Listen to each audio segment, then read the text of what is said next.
এই সরকারের ক্ষমতায় আসার পিছনে আলেম ওলামাদের, ইসলামপন্থীদের অনেক রক্ত, ত্যাগ এবং কোরবানির নজরানা আছে। হুজুর কর্তৃক আছে, আপনারা তো সরকারের বিপক্ষে ইলেকশন করলেন। আর এই ইলেকশন তো আমরা বিপক্ষে করছি দেখেই তো সরকার বিরোধী দল হয়েছে। ওগুলি তো পরের কাহিনী। আমরা কোথায় ইলেকশন করছি, কোথায় করি নাই, সেগুলো ভিন্ন হিসাব। কিন্তু এই সরকার এইভাবে ক্ষমতায় আসার জন্য তাকে 2013 সাল পাড়ি দিয়ে আসতে হয়েছে। বলেন, 2013 সালের পরে তাকে 2015, 2018, 2024 সাল পাড়ি দিয়ে আসতে হয়েছে। 2021 সালে লড়াই করতে হয়েছে আমাদেরকে। বছরের পর বছর কারাগারে অন্ধকার প্রকোষ্ঠে দিন গুজরান করতে হয়েছে আমাদেরকে। জালিম শাহী স্বৈরাচারী যুগের কুখ্যাত লেডি ফেরাউনের জুলুমের নির্যাতনের শিকার হতে হয়েছে আমাদেরকে। বুকের তাজা রক্ত শাপলা চত্বরে দিতে হয়েছে নবীর প্রিয় উম্মতকে।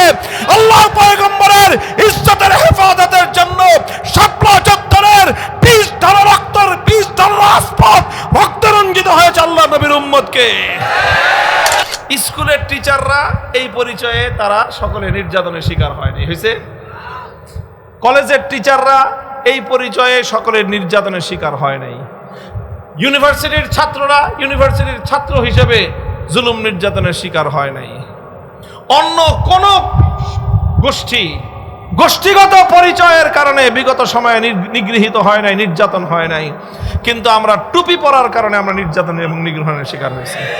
শুধু আলেম ওলামা হওয়ার অপরাধে আমাদের হাজার হাজার মানুষরা জুলুম নির্যাতনের শিকার হয়েছে। এবং দেশটার মধ্যে 15 বছর আমরা সংখ্যালঘুদের চেয়েও আরো বেশি নিম্ন শ্রেণীর নাগরিক হিসেবে থাকতে হয়েছে। আমাদের জানমালের নিরাপত্তা ছিল না। আমাদের ইজ্জত এবং আব্রু নিয়ে যাচ্ছে তাই ছিনিমিনি খেলা হয়েছে। এই সব কিছু করেছি, আমাদের এর বিনিময়ে আমরা কিছুই চাই না। ক্ষমতার অংশীদারত্ব চাই না, কোনো কিছু চাই না। একটা জিনিস চাই, আমার আগামী প্রজন্ম আমার এই দেশে থাকবে, বড় হবে, ইসলাম এবং ঈমানের চেতনা শিক্ষা গ্রহণ করে এবং মুসলমানিত্বের মৌলিক পরিচয় নিয়ে তারা বড় হবে। বাস শুধু এই একটা জিনিস চাই। শুধু তেলাওয়াত করে, অর্থ বুঝে, ওয়াজ করে ছেড়ে দিলাম, দায়িত্ব শেষ নয়। বরং এমন একটা সমাজ গঠন করতে হবে, এমন একটা সম্প্রদায় গঠন করতে হবে যারা যেই তেলাওয়াত করলো, যেই কোরআনের যা মর্ম বুঝলো, সেই মর্ম অক্ষরে অক্ষরে নিজের জীবনে বাস্তবায়ন করবে। যেটা নিজের জীবনের সাথে সংশ্লিষ্ট, যেটা পরিবারের সাথে সংশ্লিষ্ট, সেটা পরিবারে বাস্তবায়ন করবে। যেটা সমাজের সাথে বাস্তবায়ন সম্পর্কিত, সেটা সমাজে বাস্তবায়ন করবে। যেটা আদালতের সাথে সম্পর্কিত, সেটা আদালতে বাস্তবায়িত করবে। যেটা রাষ্ট্রের সাথে আল্লাহর কোরআনের যে আয়াত সম্পর্কযুক্ত, সেই আয়াতকে রাষ্ট্রের মধ্যে বাস্তবায়ন করতে হবে। কোরআনে কারীমের বিশুদ্ধ তেলাওয়াত এটা কোনো মামুলি জিনিস নয়, এটা কোনো সাধারণ জিনিস নয়। আমি আল্লাহর নামের 1000 বার কসম করে বলতে পারি, পৃথিবীর শুরু লগ্ন থেকে আজ পর্যন্ত মানব সভ্যতায় যত বৈপ্লবিক কর্মসূচি আগমন করেছে, আল্লাহর কোরআনের তেলাওয়াতের চেয়ে বড় কোনো বৈপ্লবিক কর্মসূচি নাই।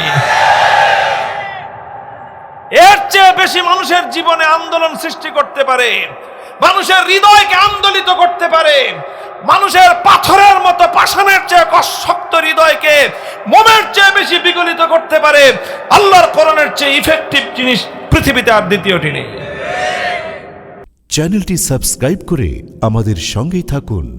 ইন্নাল হামদুলিল্লাহ নাহমাদুহু ওয়া নাস্তাঈনুহু ওয়া নাস্তাগফিরুহু ওয়া নু'মিনু বিহি ওয়া নাতাওয়াক্কালু আলাইহি ওয়া নাশহাদু আল লা ইলাহা ইল্লাল্লাহু ওয়াহদাহু লা শারীকা লাহু ওয়া নাশহাদু আন্না সাইয়্যিদানা ওয়া মাওলানা মুহাম্মাদান আবদুহু ওয়া রাসূলুহু সাল্লাল্লাহু তাআলা আলাইহি ওয়া আলা আলিহি ওয়া আসহাবিহি ওয়া বারাকা ওয়া সাল্লামা তাসলিমান কাসীরা। আম্মা বা'দ, ফাআউযু বিল্লাহি মিনাশ শাইতানির রাজীম। বিসমিল্লাহির রহমানির রহিম। هو الذي بعث في الأميين رسولا منهم يتلو عليهم آياته ويزكيهم ويعلمهم الكتاب والحكمة وإن كانوا من قبل لفي ضلال مبين بارك الله لنا ولكم في القرآن العظيم ونفعنا وإياكم بالآيات والذكر الحكيم اللهم صل على محمد وعلى آل محمد كما صليت على إبراهيم وعلى آل إبراهيم إنك حميد مجيد اللهم بارك على محمد وعلى آل محمد كما باركت على إبراهيم وعلى آل إبراهيم إنك حميد مجيد খতম নবুয়ত ইজতেমার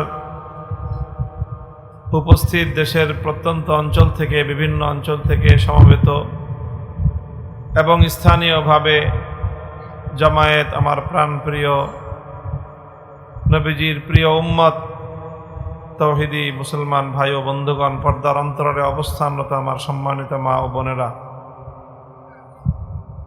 আলহামদুলিল্লাহ, আল্লাহর অশেষ শুকর গুজারি আদায় করি যিনি আমাদেরকে এই মুবারক মজমায় একত্রিত হওয়ার তৌফিক দান করেছেন।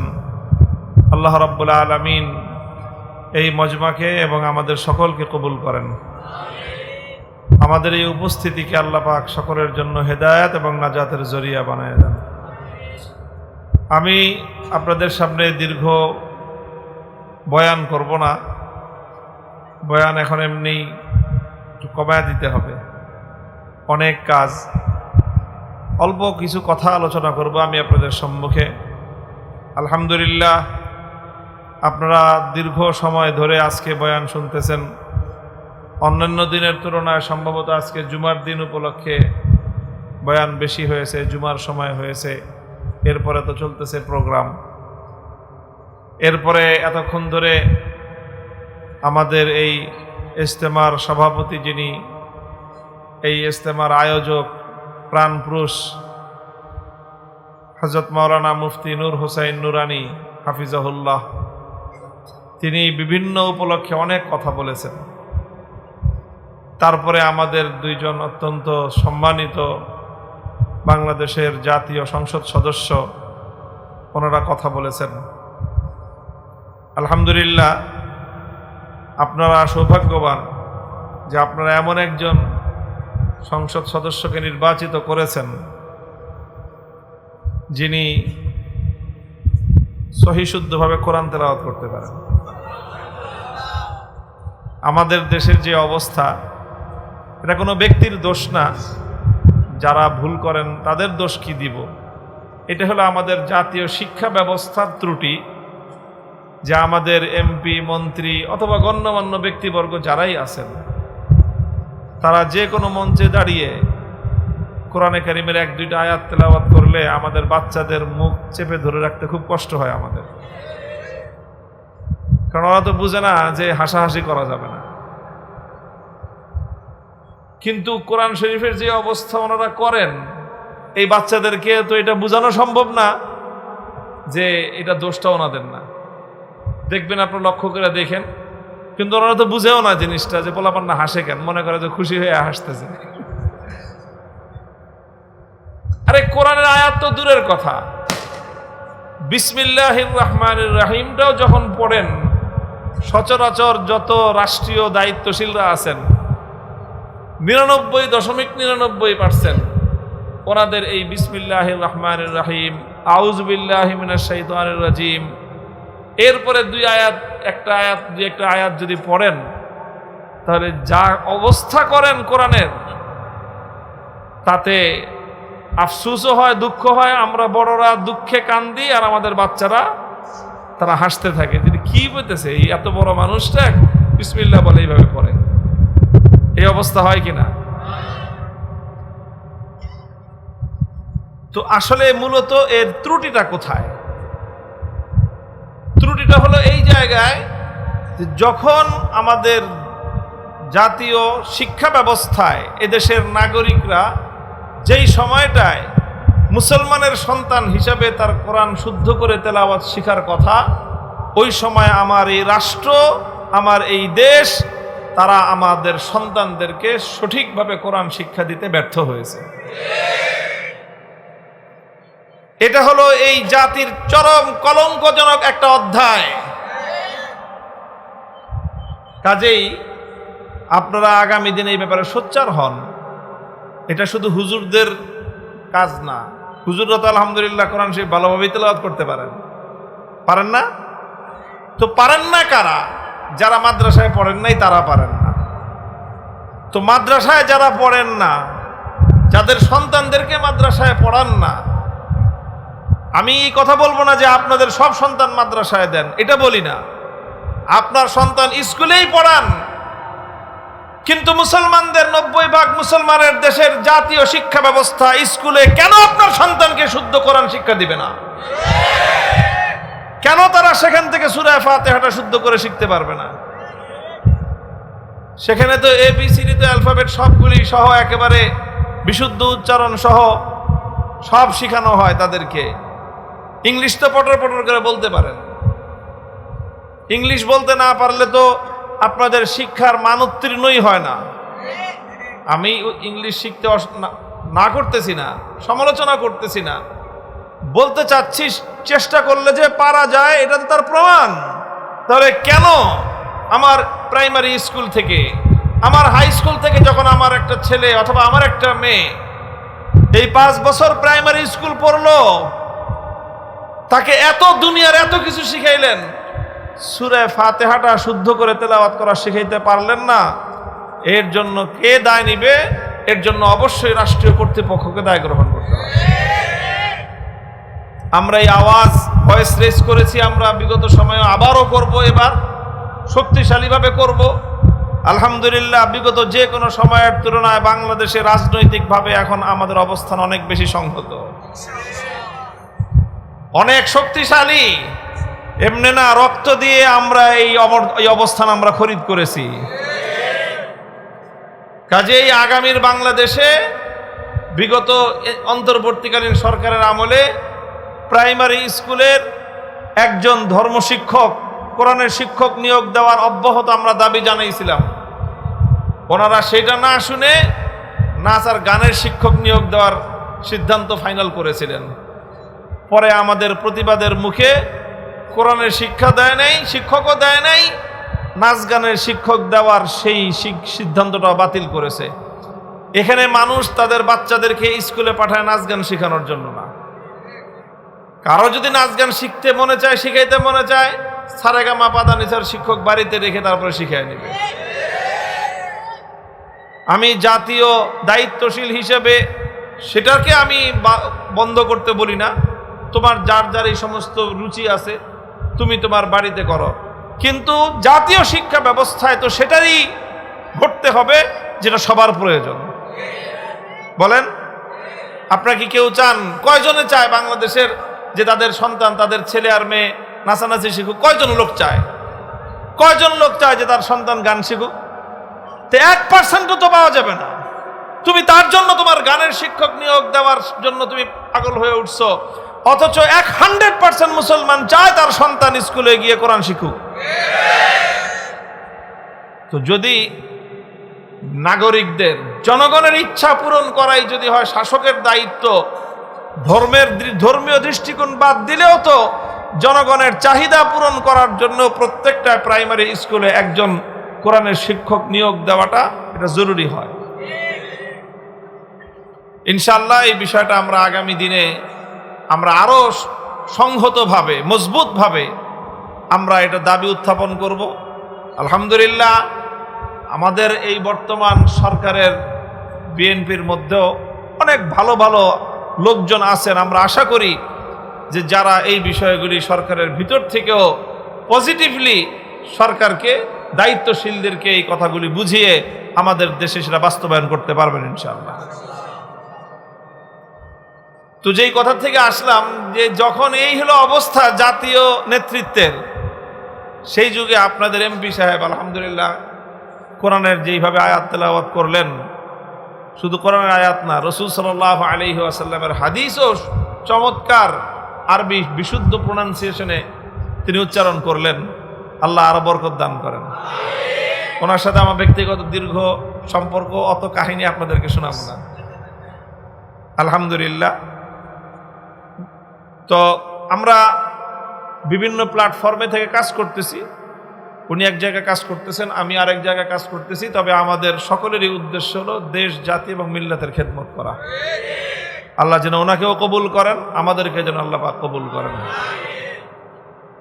মুহতারাম হাজিরিন, আমি আপনাদের সম্মুখে শুরুতেই বলেছি লম্বা আলোচনা নয়, কোরআনে কারীমের সূরাতুল জুমার একটি আয়াত আমি আপনাদের সম্মুখে তেলাওয়াত করেছি।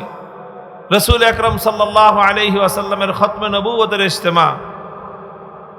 তো খতমে নবুয়তের আলোচনা তো আমরা শুনছি, রাসূল সাল্লাল্লাহু আলাইহি ওয়াসাল্লামের জীবনের অনেক গুরুত্বপূর্ণ দিক নিয়ে আলোচনাও হয়েছে। আমি শুধু একটা কথা আপনাদেরকে বলি, রাসূল সাল্লাল্লাহু আলাইহি ওয়াসাল্লাম দুনিয়াতে যখন আগমন করেছিলেন, যেই পরিবেশে তিনি এসেছিলেন, সেই সময়টাকে পৃথিবীর ইতিহাস কি নামে স্মরণ করে আপনারা জানেন? আইয়ামে জাহেলিয়াত। কথা ঠিক কিনা? অন্ধকার যুগ, বর্বরতার যুগ বলা হয়। সেই যুগটায় আল্লাহর নবী আসলেন, নবুয়ত লাভ করলেন। 23 বছরের একটা মেহনত আল্লাহর নবী এই জাতির উপর, মানুষের উপর, জগৎবাসীর উপর তিনি করলেন। রাসূল সাল্লাল্লাহু আলাইহি ওয়াসাল্লামের এই মেহনতের মাধ্যমে যেই যুগটা সৃষ্টি হলো, সেই যুগটাকে কি বলে আপনারা জানেন? সেই যুগটাকে বলা হয় খায়রুল কুরুন, বিশ্ব ইতিহাসের শ্রেষ্ঠ যুগ। নবীজি আসার আগে ছিল এটা পৃথিবীর ইতিহাসের বর্বরতম যুগ। 23 বছরের মেহনতে সেই যুগটা পরিবর্তন হয়ে গেল বিশ্ব ইতিহাসের স্বর্ণালী যুগ, সোনালী যুগ। এর চেয়ে সুন্দর যুগ পৃথিবীতে আর আগেও আসে নাই, কিয়ামত পর্যন্ত আর আসা সম্ভব নয়। এইরকম এক স্বর্ণালী যুগ আল্লাহ রাসূল সাল্লাল্লাহু আলাইহি ওয়াসাল্লাম সৃষ্টি করেছিলেন, তৈরি করেছিলেন। কিভাবে করেছিলেন এটা তো আমরা সবাই জানি। খায়রুল কুরুনি কারনি সুম্মাল্লাযীনা ইয়ালুনাহুম সুম্মাল্লাযীনা ইয়ালুনাহুম। আল্লাহর পয়গম্বর 3টি যুগের ব্যাপারে সাক্ষ্য দিয়েছেন যে সর্বশ্রেষ্ঠ যুগ হলো আমার যুগ, তারপরে হলো আমার পরের যুগ, তারপরে হলো তার পরের যুগ। এই 3টা যুগ, যেটাকে ইসলামের পরিভাষায় বলা হয় নবীজির যুগ, সাহাবীদের যুগ, এটা হলো প্রথম যুগ। তাবেঈনদের যুগ, এরপর হলো তাবেঈনদের যুগ। একটা হলো ওই সকল লোকদের যুগ যারা আল্লাহর নবীকে দেখেছেন, তারপরে হলো ওই সকল লোকদের যুগ যারা নবীকে যারা দেখেছে, তাদেরকে যারা দেখেছেন, তাবেঈদের যুগ। তৃতীয় যুগ হলো ওই সকল লোকদের যুগ যারা নবীকেও দেখে নাই, নবীর সাহাবীকেও দেখে নাই, তবে এমন কাউকে দেখেছে যারা নবীর সাহাবীকে দেখেছে, যাদেরকে বলা হয় তাবেঈর যুগ। এই 3টা যুগ হলো পর্যায়ক্রমে বিশ্ব ইতিহাসের শ্রেষ্ঠ যুগ। এটা আমাদের কথা নয়, এটা স্বয়ং আল্লাহ রাসূল সাল্লাল্লাহু আলাইহি ওয়াসাল্লামের নিজের ভাষ্য। এই যে একটা পরিবর্তন আনলেন তিনি, ঐতিহাসিক এক পরিবর্তন, কিসের মাধ্যমে করলেন তিনি? কোরআনে পাকের মধ্যে বিভিন্ন ভাবে তার বর্ণনা আছে। আমি যে আয়াতটুকু আপনাদের সম্মুখে তেলাওয়াত করেছি, এটার মধ্যে আল্লাহ রাসূল সাল্লাল্লাহু আলাইহি ওয়াসাল্লামের জীবনের বৈপ্লবিক সেই কর্মসূচির সবচেয়ে মৌলিক বর্ণনাটা এই আয়াতের মধ্যে এসেছে। হুয়াল্লাযী বা'আসা ফিল উম্মিয়্যিনা রাসূলাম মিনহুম ইয়াতলু আলাইহিম আয়াতিহি ওয়া ইউযাক্কিহিম ওয়া ইউআল্লিমুহুমুল কিতাবা ওয়াল হিকমাহ ওয়া ইন কানু মিন ক্বাবলু লাফি দালালিম মুবিন। আল্লাহ বলেছেন তিনি নিরক্ষর এই আরব জাতির কাছে এমন একজন মানুষ প্রেরণ করলেন, যিনি এসে তাদের মধ্যে পর্যায়ক্রমে ধারাবাহিকভাবে 4টা কাজ করেছেন। কয়টা কাজ? এই 4 কাজ, এই 4 দফা কর্মসূচি। এটাই হলো আল্লাহ রাসূল সাল্লাল্লাহু আলাইহি ওয়াসাল্লামের বৈপ্লবিক সেই কর্মসূচি যার মাধ্যমে বর্বরতার যুগ সোনালী যুগে রূপান্তরিত হয়েছিল। এক নম্বর কাজ, ইয়াতলু আলাইহিম আয়াতিহি, তিনি মানুষের সামনে আল্লাহর কোরআনের তেলাওয়াত করে শোনাতেন, কোরআনে কারীমের তেলাওয়াত করে শোনাতেন। কোরআনে কারীমের বিশুদ্ধ তেলাওয়াত এটা কোনো মামুলি জিনিস নয়, এটা কোনো সাধারণ জিনিস নয়। আমি আল্লাহর নামের 1000 বার কসম করে বলতে পারি, পৃথিবীর শুরু লগ্ন থেকে আজ পর্যন্ত মানব সভ্যতায় যত বৈপ্লবিক কর্মসূচি আগমন করেছে, আল্লাহর কোরআনের তেলাওয়াতের চেয়ে বড় কোনো বৈপ্লবিক কর্মসূচি নাই। এর চেয়ে বেশি মানুষের জীবনে আন্দোলন সৃষ্টি করতে পারে, মানুষের হৃদয়কে আন্দোলিত করতে পারে, মানুষের পাথরের মতো পাষাণের চেয়ে শক্ত হৃদয়কে মোমের চেয়ে বেশি বিগলিত করতে পারে আল্লাহর কোরআনের চেয়ে ইফেক্টিভ জিনিস পৃথিবীতে আর দ্বিতীয়টি নেই। মুহতারাম হাজিরিন, এই জন্য রাসূল আকরাম সাল্লাল্লাহু আলাইহি ওয়াসাল্লামের সর্বপ্রথম কর্মসূচির কথা আল্লাহ নিজে বলেছেন, ইয়াতলু আলাইহিম আয়াতিহি। তিনি কি করতেন? তার কাজটা কি ছিল? তার সর্বপ্রথম বুনিয়াদি কাজ, মৌলিক কাজ ছিল, তিনি উম্মতের ঘরে ঘরে, উম্মতের কানে কানে, উম্মতের পথে পথে, উম্মতের বাজারে ঘাটে, সব জায়গায় গিয়ে গিয়ে মানুষকে কোরআনের তেলাওয়াত শোনাইতেন। কোরআনের তেলাওয়াত শোনানো এটা রাসূল সাল্লাল্লাহু আলাইহি ওয়াসাল্লামের প্রথম দায়িত্ব, সবচেয়ে বুনিয়াদি দায়িত্ব। এটা হলো 1 নম্বর কাজ।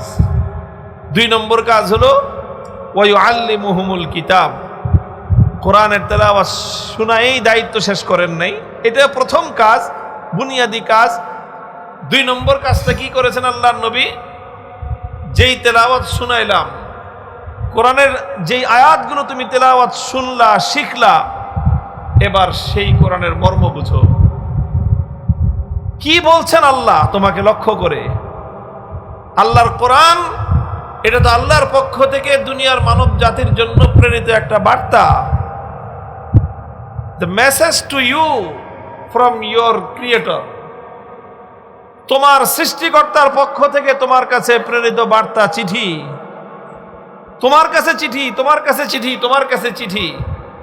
এই চিঠি দুনিয়ার কেউ পাঠান নাই। হ্যাঁ ভাই, আপনি একটু চিন্তা করেন, আপনাদের দেশের মানুষ তো প্রবাসে থাকে অনেক, না? অনেক মানুষ প্রবাসে থাকে। এখন তো ডিজিটাল যুগ চলে আসছে। ডিজিটাল যুগ আসছে কত বছর হয়েছে? 30 বছর। 30 বছরও পুরো হয় নাই।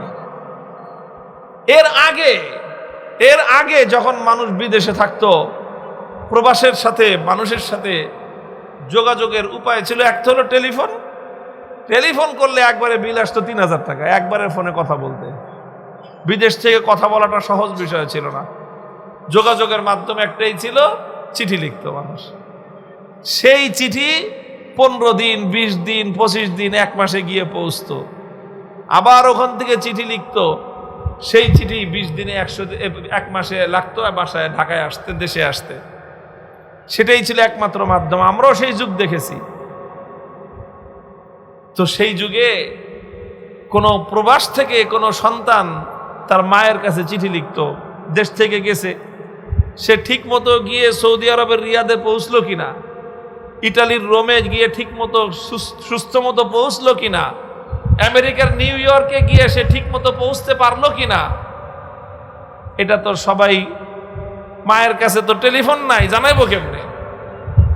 মায়ের তো জানার কোনো উপায় ছিল না। সন্তানটারে বিদেশে পাঠায় দিয়ে মা অধীর আগ্রহে অপেক্ষা করতো যে আমার পোলা রিয়াদে গিয়ে, সৌদি আরব গিয়ে, কুয়েতে গিয়ে চিঠি পাঠাবে আমার কাছে, যে সে ঠিক মতো বাড়িতে পৌঁছলো কিনা, জায়গা মতো পৌঁছলো কিনা। তারপরে সেখান থেকে সন্তান গিয়ে পৌঁছায় 1 পৃষ্ঠার চিঠি লিখতো যে মা ঠিক মতো পৌঁছাইছি, আমি ভালো আছি, কাজে যোগদান করছি, তুমি স্বাস্থ্যের দিকে খেয়াল রাখো, বাবার দিকে খেয়াল রাখো, এই করো সেই করো। এই 1 পৃষ্ঠা চিঠি, আধা পৃষ্ঠা চিঠি লেখা পাঠাইতো। সেই চিঠি যখন কোনো মায়ের কাছে পৌঁছতো, এখনো যদি 30 বছর আগের কোনো মায়ের স্মৃতি মনে থাকে, ওনারা সাক্ষী দিতে পারবেন যে সন্তানের একটা চিঠি মায়ের কাছে কত মূল্যবান হইতো। ওই মা ওই চিঠি যে কত শতবার পড়তো আল্লাহই মালুম। আর পড়তে না পারলে অনেক মা তো আছে এরকম নিজেরা চিঠিও পড়তে পারে না, ওই চিঠি নিয়ে গ্রামের যেই মেয়েটা যে পড়তে পারে ওর বাড়িতে যেত, যে আমার চিঠিটা একটু পড়ে শোনাও। একবার পড়ে শোনায়, দুইবার পড়ে শোনায়, তিনবার পড়ে শোনায়। মায়ের এরপরে মনটা শান্ত হয় না, আবার আরেকদিন যে আরেকজনের কাছে আবার একটু পড়ে শোনাও। কি আছে এই চিঠির মধ্যে? কিছুই নাই। এতটুক জিনিস সন্তানের ভালোবাসার একটা দলিল, এটা বাস। এই তো ভাই,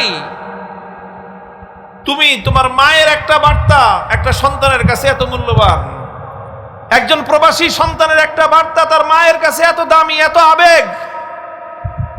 আর একজন স্বামীর কাছে তার স্ত্রীর পাঠানো একটা চিঠি এত মূল্যবান, একজন স্ত্রীর কাছে দূর দেশ থেকে পাঠানো তার স্বামীর একটা পাত্র, একটা বার্তা এত মূল্যবান, এত আবেগের।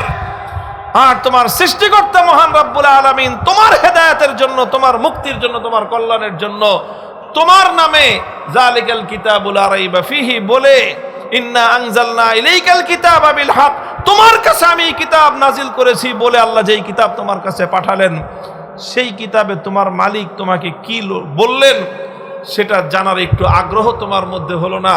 তো এরপরেও যদি আমি তোমাকে নিমক হারাম বলি, বেশি বলে ফেললাম? বলেন, বেশি বলে ফেলি? আল্লাহ যে বলছেন, ইয়া আইয়ুহাল ইনসান মা গাররাকা বিরাব্বিকাল কারীম, হে মানব জাতি, নিমক হারামি করস, তোর রবকে ভুলে তুই থাকস কেমনে? আল্লাহকে খুব বেশি বলছেন। বলেন, ইন্নাল ইনসানা লিরাব্বিহি লাকানুদ, নিশ্চয় মানুষ তার রবের সবচেয়ে বড় নাফরমান, নিমক হারাম, নাশকর। এই কথাটাকে আল্লাহ বেশি বলছেন। মুহতারাম হাজিরিন, এই জন্য এটা এক ধরনের নিমক হারামি। আসলে আমরা আল্লাহর কোরআনের ব্যাপারে যখন গাফেল থাকি তখন আসলে আমরা নিমক হারামি করি। এই জন্য রাসূল সাল্লাল্লাহু আলাইহি ওয়াসাল্লামের দ্বিতীয় যে দায়িত্বটা ছিল সেটা হলো, তিনি যেই কোরআন তেলাওয়াত করলেন এবার উম্মতকে সেই কোরআনের মর্ম বুঝাতেন। আল্লাহর নবী নাই, কিন্তু দায়িত্বগুলো রয়ে গেছে। আমাদের কাজ, আমরা আল্লাহর কোরআনের মর্ম বুঝার চেষ্টা করব তো ইনশাআল্লাহ। কোরআনের তেলাওয়াত শিখব, এরপরে হলো কোরআনের অর্থ, কোরআনের মর্ম এটাও বুঝবো। 3 নম্বর কাজ হলো ওয়ায়ুআল্লিমুহুমুল হিকমাহ, কোরআন যেটা তেলাওয়াত করলেন, কোরআনের মর্ম বুঝলেন, অর্থ বুঝলেন, দায়িত্ব শেষ। 3 নম্বর দায়িত্ব হলো যা পড়লেন, যা বুঝলেন, এবার সেটাকে প্র্যাকটিক্যাল বাস্তবায়ন করেন। শুধু তেলাওয়াত করে, অর্থ বুঝে, ওয়াজ করে ছেড়ে দিলাম, দায়িত্ব শেষ নয়। বরং এমন একটা সমাজ গঠন করতে হবে, এমন একটা সম্প্রদায় গঠন করতে হবে যারা যেই তেলাওয়াত করলো, যেই কোরআনের যা মর্ম বুঝলো, সেই মর্ম অক্ষরে অক্ষরে নিজের জীবনে বাস্তবায়ন করবে। যেটা নিজের জীবনের সাথে সংশ্লিষ্ট, যেটা পরিবারের সাথে সংশ্লিষ্ট, সেটা পরিবারে বাস্তবায়ন করবে। যেটা সমাজের সাথে বাস্তবায়ন সম্পর্কিত, সেটা সমাজে বাস্তবায়ন করবে। যেটা আদালতের সাথে সম্পর্কিত, সেটা আদালতে বাস্তবায়িত করবে। যেটা রাষ্ট্রের সাথে আল্লাহর কোরআনের যে আয়াত সম্পর্কযুক্ত, সেই আয়াতকে রাষ্ট্রের মধ্যে বাস্তবায়ন করতে হবে। এটা হলো আল্লাহর নবীর 3 নম্বর দায়িত্ব ছিল। এটাকেই বলা হয় তালিমে হিকমত। 4 নম্বর দায়িত্ব ছিল ওয়ায়ুযাক্কিহিম, তাজকিয়া, অর্থ যেই কোরআনের আয়াত তেলাওয়াত করা হলো, তারপরে যেই আয়াতের মর্ম বোঝানো হলো, তারপরে যেই আয়াতের মর্ম প্র্যাকটিক্যাল বাস্তবায়ন করা হলো মানুষের জীবনে, 4র্থ নম্বরে গিয়ে এটা শুধুমাত্র 1-2 বার আমল নয়, বরং পূর্ণ কোরআনকে মানুষের আখলাক এবং তার চরিত্রে পরিণত করা। কোরআনী আখলাক সৃষ্টির নাম হলো তাজকিয়া। আত্মশুদ্ধির নাম শুনছেন আপনারা? আলহামদুলিল্লাহ, আমরা তো ওলামায়ে কেরাম মেহনত করেন, তাজকিয়ার কথা বলেন, আত্মশুদ্ধির কথা বলেন। আত্মশুদ্ধি জিনিসটা কি? আসলে আত্মশুদ্ধি জিনিসটা হলো আমাদের আখলাক এবং আমাদের চরিত্রকে আল্লাহর কোরআন অনুযায়ী গঠন করা। এটার নামই হলো তাজকিয়াতুন নফস। তো 4টা কাজ আল্লাহর নবীর মৌলিক কাজ, যেই কাজের মাধ্যমে তিনি বিশ্ব ইতিহাসের এইরকম পরিবর্তন করেছিলেন। লক্ষ্য করে দেখেন, এই সবগুলি কাজ একটা মূল বিন্দুকে কেন্দ্র করে, সেই বিন্দুটার নাম হলো আল কোরআনুল কারীম। তেলাওয়াত হবে কোন কিতাবের? জোরে বলেন, তেলাওয়াত হবে কোন কিতাবের? তালিম চলবে কোন কিতাবের? প্র্যাকটিক্যাল বাস্তবায়ন করবেন কোন কিতাবের? মানুষের চরিত্র এবং আখলাক গঠন করবেন কোন কিতাব অনুযায়ী? হুয়াল্লাযী বা'আসা ফিল উম্মিয়্যিনা রাসূলাম মিনহুম ইয়াতলু আলাইহিম আয়াতিহি ওয়া ইউযাক্কিহিম ওয়া ইউআল্লিমুহুমুল কিতাবা ওয়াল হিকমাহ ওয়া ইন কানু মিন ক্বাবলু লাফি দালালিম মুবিন। এই কোরআনটাকে যদি আমরা, কোরআনের যে ফুল কোর্স, কোরআনের পূর্ণাঙ্গ কোর্স হলো এটা, কোরআনের পূর্ণাঙ্গ কোর্স, যে কোরআন তেলাওয়াত করো শুদ্ধভাবে, কোরআনের মর্ম বুঝো ভালোভাবে, কোরআনকে বাস্তবে আমলে পরিণত করো সুন্দরভাবে, তারপরে কোরআনে আখলাক এবং চরিত্রে পরিণত করো তাজকিয়ার মাধ্যমে, তারপরে তোমার কোরআনের কোর্স কমপ্লিট, এরপরে তুমি কমপ্লিট ইমানদার, তারপরে তুমি আল্লাহর পছন্দনীয় মুমিন। আল্লাহ আমাদেরকে আমল করার তৌফিক দান করেন। আমি আপনাদের কাছে একটাই আহ্বান জানিয়ে আমার বক্তব্য শেষ করব। যেহেতু একটা বড় মজমা, আমরা আমাদের সামনের দিনগুলোতে আমরা এই কথাটাকে বাংলাদেশে খুব ভালোভাবে প্রতিষ্ঠিত করার চেষ্টা করব ইনশাআল্লাহ। এক নম্বর হলো যে কোরআনের শিক্ষার, যেটাকে আমাদের শিক্ষা ব্যবস্থাকে অবশ্যই কোরআনের টাচে আনতে হবে। এটা মাদ্রাসা শিক্ষার ব্যবস্থার কথা বলতেছি না, মাদ্রাসা শিক্ষা ব্যবস্থায় অন্য কোনো কিছু দরকার নাই, ওটার জন্য আলেম ওলামারা যথেষ্ট ইনশাআল্লাহ। শুধু যেটা দরকার আমাদের জাতীয় শিক্ষা ব্যবস্থায়, জাতীয় শিক্ষা ব্যবস্থায় বিশেষ করে প্রাইমারি স্কুল শিক্ষা ব্যবস্থায়, এই প্রাইমারি স্কুল শিক্ষা ব্যবস্থায় কোরআনের শিক্ষা অন্তর্ভুক্ত করতে হবে এবং এই কোরআনের শিক্ষা দেওয়ার জন্য বিশুদ্ধ কোরআনের তেলাওয়াতকারী শিক্ষক নিয়োগের ব্যবস্থা করতে হবে। ওই শিক্ষক নিয়োগটা ইনশাআল্লাহ আমরা কওমি মাদ্রাসাগুলো থেকে দিব। আমাদের কওমি মাদ্রাসার সনদের রাষ্ট্রীয় স্বীকৃতি আছে, ওই রাষ্ট্রীয় স্বীকৃতি দিয়ে আমরা বড় কোনো চাকরি চাই না। আমাদের প্রথম ডিমান্ড হলো আমাদের আগামীর প্রজন্ম, আমাদের সোনামণি ছোট ছোট কচিকাচাদেরকে প্রাইমারি স্কুল থেকে যেন আমরা কওমি মাদ্রাসা থেকে শিক্ষক সরবরাহ করব, তাদের মাধ্যমে প্রত্যেকটা প্রাইমারি স্কুলে কোরআনে কারীমের বিশুদ্ধ তেলাওয়াতের ক্লাস হবে, আসর জমবে। এটা করব ইনশাআল্লাহ আমরা, এবং এই সরকারের আমলেই করব ইনশাআল্লাহ। এই সরকারের ক্ষমতায় আসার পিছনে আলেম ওলামাদের, ইসলামপন্থীদের অনেক রক্ত, ত্যাগ এবং কোরবানির নজরানা আছে। হুজুর কর্তৃক আছে, আপনারা তো সরকারের বিপক্ষে ইলেকশন করলেন। আর এই ইলেকশন তো আমরা বিপক্ষে করছি দেখেই তো সরকার বিরোধী দল হয়েছে। ওগুলি তো পরের কাহিনী। আমরা কোথায় ইলেকশন করছি, কোথায় করি নাই, সেগুলো ভিন্ন হিসাব। কিন্তু এই সরকার এইভাবে ক্ষমতায় আসার জন্য তাকে 2013 সাল পাড়ি দিয়ে আসতে হয়েছে। বলেন, 2013 সালের পরে তাকে 2015, 2018, 2024 সাল পাড়ি দিয়ে আসতে হয়েছে। 2021 সালে লড়াই করতে হয়েছে আমাদেরকে। বছরের পর বছর কারাগারে অন্ধকার প্রকোষ্ঠে দিন গুজরান করতে হয়েছে আমাদেরকে। জালিম শাহী স্বৈরাচারী যুগের কুখ্যাত লেডি ফেরাউনের জুলুমের নির্যাতনের শিকার হতে হয়েছে আমাদেরকে। বুকের তাজা রক্ত শাপলা চত্বরে দিতে হয়েছে নবীর প্রিয় উম্মতকে। আল্লাহর পয়গম্বরের ইজ্জতের হেফাজতের জন্য শাপলা চত্বরের 20 ধারা রক্তের 20 ধারা রাজপথ রক্তে রঞ্জিত হয়েছে আল্লাহ নবীর উম্মতকে।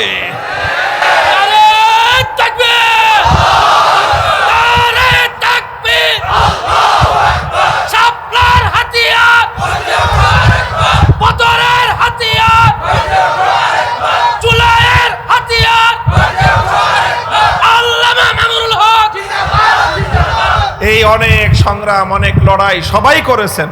আমি কারো ত্যাগকে, কারো কোরবানিকে, কারো এখানের অংশগ্রহণকে আমি ছোট করতে চাই না। সরকারি দলের বিএনপির নেতাকর্মীরা, মাঠ পর্যায়ের নেতাকর্মীরা মানবেতর জীবনযাপন করেছে। 15টা বছর অনেক আছে এরকম একটা দিনের জন্য নিশ্চিন্তে বাড়িতে ঘুমাইতে পারে নাই। মাসের পর মাস, বছরের পর বছর ফেরারি জীবনযাপন করতে হয়েছে, আছে না? তারা এরকম ত্যাগ কোরবানি স্বীকার করেছে, অন্যান্য দলের নেতাকর্মীরা ত্যাগ কোরবানি স্বীকার করেছে। তবে একটা গোষ্ঠীগত পরিচয় হিসাবে যদি ধরেন, তাহলে আমি বলবো সবচেয়ে বেশি ত্যাগ এবং কোরবানির পরিচয় গোষ্ঠীগতভাবে আলেম সমাজ দিয়েছে। স্কুলের টিচাররা এই পরিচয়ে তারা সকলে নির্যাতনের শিকার হয়নি, হয়েছে।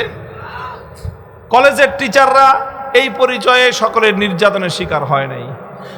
ইউনিভার্সিটির ছাত্ররা ইউনিভার্সিটির ছাত্র হিসেবে জুলুম নির্যাতনের শিকার হয় নাই। অন্য কোন গোষ্ঠী গোষ্ঠীগত পরিচয়ের কারণে বিগত সময়ে নিগৃহীত হয় নাই, নির্যাতন হয় নাই। কিন্তু আমরা টুপি পরার কারণে আমরা নির্যাতন এবং নিগ্রহণের শিকার হয়েছি। শুধু আলেম ওলামা হওয়ার অপরাধে আমাদের হাজার হাজার মানুষরা জুলুম নির্যাতনের শিকার হয়েছে। এবং দেশটার মধ্যে 15 বছর আমরা সংখ্যালঘুদের চেয়েও আরো বেশি নিম্ন শ্রেণীর নাগরিক হিসেবে থাকতে হয়েছে। আমাদের জানমালের নিরাপত্তা ছিল না, আমাদের ইজ্জত এবং আব্রু নিয়ে যাচ্ছে তাই ছিনিমিনি খেলা হয়েছে। এই সব কিছু করেছি, আমাদের এর বিনিময়ে আমরা কিছুই চাই না, ক্ষমতার অংশীদারত্ব চাই না, কোনো কিছু চাই না। একটা জিনিস চাই, আমার আগামী প্রজন্ম আমার এই দেশে থাকবে, বড় হবে, ইসলাম এবং ঈমানের চেতনা শিক্ষা গ্রহণ করে এবং মুসলমানিত্বের মৌলিক পরিচয় নিয়ে তারা বড় হবে। বাস শুধু এই একটা জিনিস চাই। খুব বেশি কিছু চাইলাম বলেন? আমরা যেটা চাই সেটা শুধু আমাদের জন্য না, জাতির ভবিষ্যতের জন্য চাই। আমরা যেটা চেয়েছি আমাদের জন্য নয়, এই দেশের আগামী ভবিষ্যৎ নিরাপত্তার জন্য চেয়েছি। একটা কথা মনে রাখবেন, এই বাংলাদেশের ইতিহাস এবং ইসলাম এক সূত্রে গাঁথা।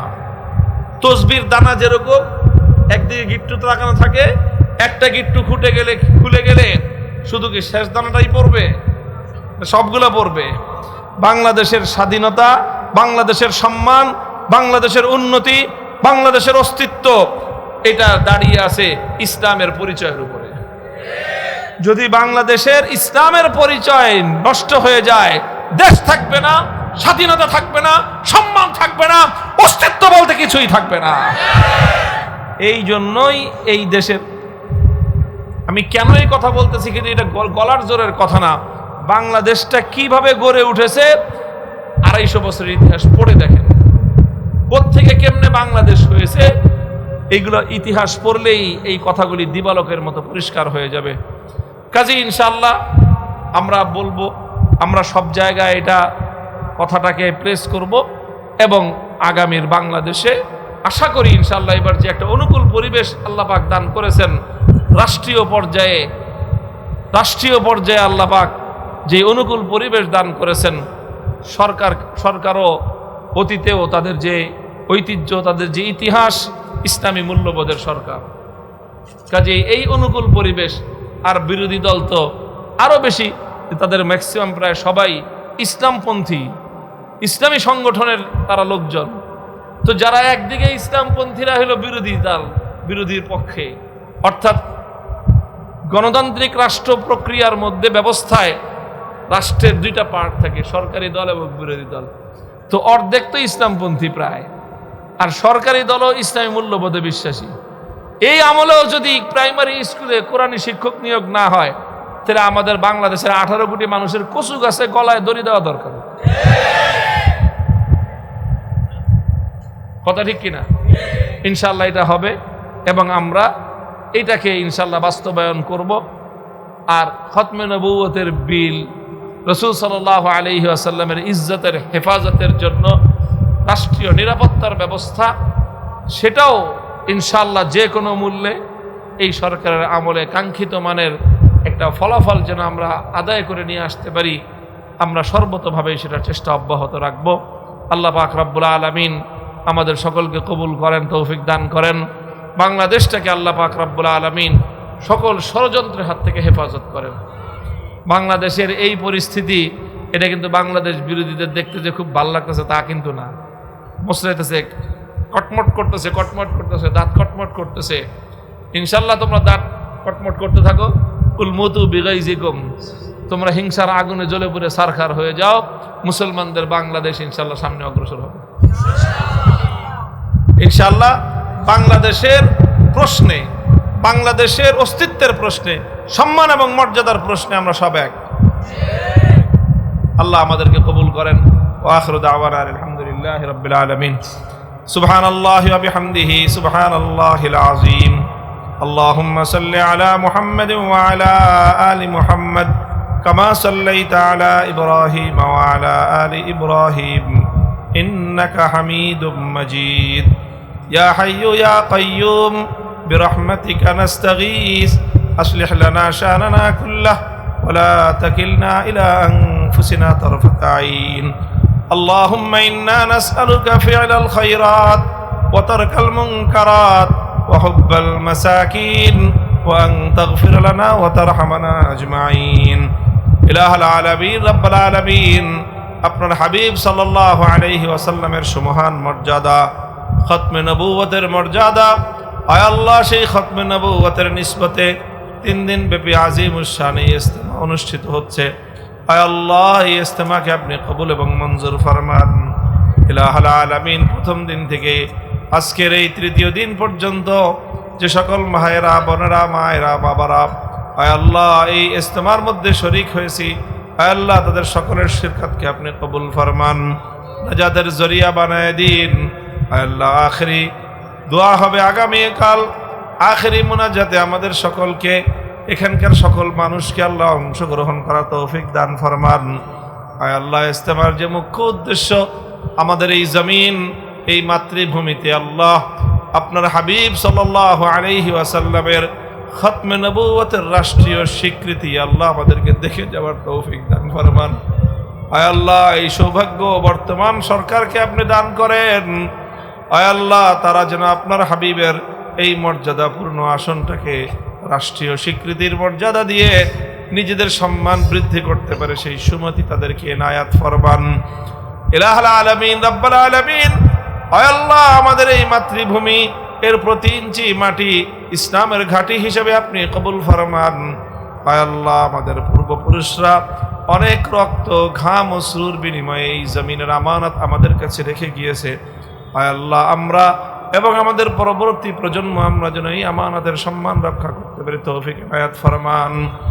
ইলাহুল আলামিন রাব্বুল আলামিন আয় আল্লাহ এই ইজতেমাকে কামিয়াব করার জন্য, সফল করার জন্য যারা সহযোগিতা করেছেন তাদের সকলের সহযোগী আল্লাহ আপনি নিজে কুদরতের হয়ে যান। ইলাহুল আলামিন রাব্বুল আলামিন আমাদের ভাই মুফতি নূর হোসেন নুরানী সাহেব আয় আল্লাহ আপনি তার ইলমে, আমলে, হায়াতে, রিজিকে, দৌলতে বরকত দান করেন। আয় আল্লাহ তার এই সিলসিলাকে আপনি কায়েম আর দায়েম রাখেন। ইলাহুল আলামিন আমাদের ভাই কামরুজ্জামান রতন ভাই আয় আল্লাহ তার সন্তানদেরকে, তার পরিবার পরিজন সহ তাকে আল্লাহ আপনি দ্বীনের জন্য কবুল করেন, হক হালালের পথে রাখেন, হেদায়েতের পথে রাখেন। আয় আল্লাহ দেশ জাতির খিদমত করার তৌফিক দান করেন, ইসলামের কল্যাণে আয় আল্লাহ ভূমিকা পালন করার তৌফিক এনায়েত ফরমান। ইলাহুল আলামিন রাব্বুল আলামিন আমাদের দোয়াকে আপনি কবুল করুন। আয় আল্লাহ আজকের এই মাহফিলকে, আজকের এই আলোচনা, আজকের এই দোয়া সব কিছুকে কবুল করে আল্লাহ এটাকে আমাদের নাজাতের জরিয়া বানায় দেন। রব্বানা তাকাব্বাল মিন্না ইন্নাকা আনতাস সামিউল আলিম ওয়া তুব আলাইনা ইয়া মাওলানা ইন্নাকা আনতাত তাওয়াবুর রহিম। সুবহানা রাব্বিকা রাব্বিল ইজ্জাতি আম্মা ইয়াসিফুন ওয়া সালামুন আলাল মুরসালিন ওয়ালহামদুলিল্লাহি রাব্বিল আলামিন।